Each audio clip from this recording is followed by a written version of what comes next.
प्यारे दोस्तों, स्वागत है आप सभी का। प्रस्तुत है आप सभी के लिए बचपन में सुनी हुई एक कहानी, सूजा और लंगूर।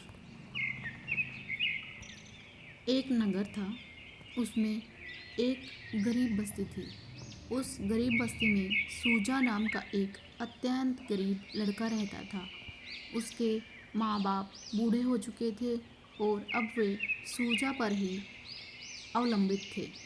इसलिए बेचारे सूजा को पढ़ना लिखना बंद करके कमाना पड़ रहा था। सूजा सुबह सुबह ही फलों या सब्जी की टोकरी लेकर निकल पड़ता था और शाम को वापस आता था।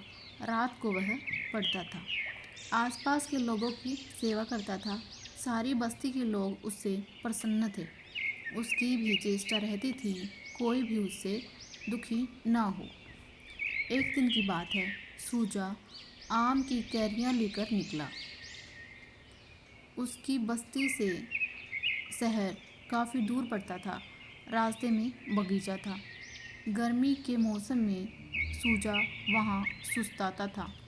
घने वृक्षों की छाया उसे काफ़ी सुहाती थी। उन वृक्षों पर लंगूर भी रहते थे।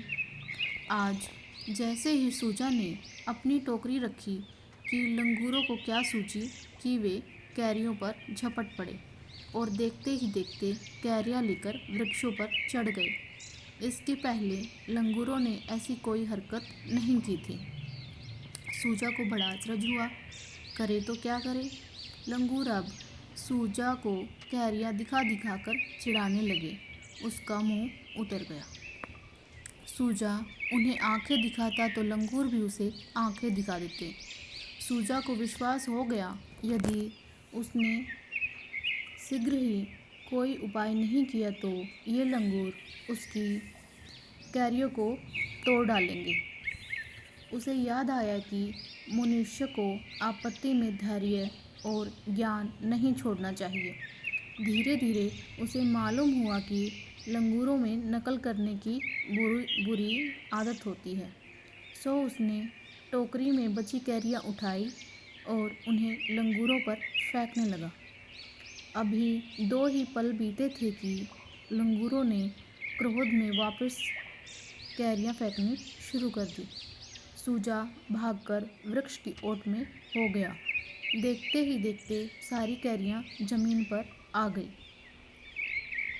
सूजा ने शीघ्रता से अपनी टोकरी में कैरियां डाल ली और लंगूर कोई हरकत करें इसके पहले ही वह 9-11 हो गया। अपनी बुद्धि से उसने अपनी होती हुई हानि को बचा लिया। ठीक ही कहा है प्यारे दोस्तों, ज्ञान व धैर्य मनुष्य को प्रत्येक संकट से बचा सकते हैं। धन्यवाद प्यारे दोस्तों। प्यारे दोस्तों, इसी तरह की धार्मिक व पौराणिक कहानियों को सुनने के लिए आइए जुड़िए मेरे चैनल के साथ, भक्ति ज्ञान गंगा।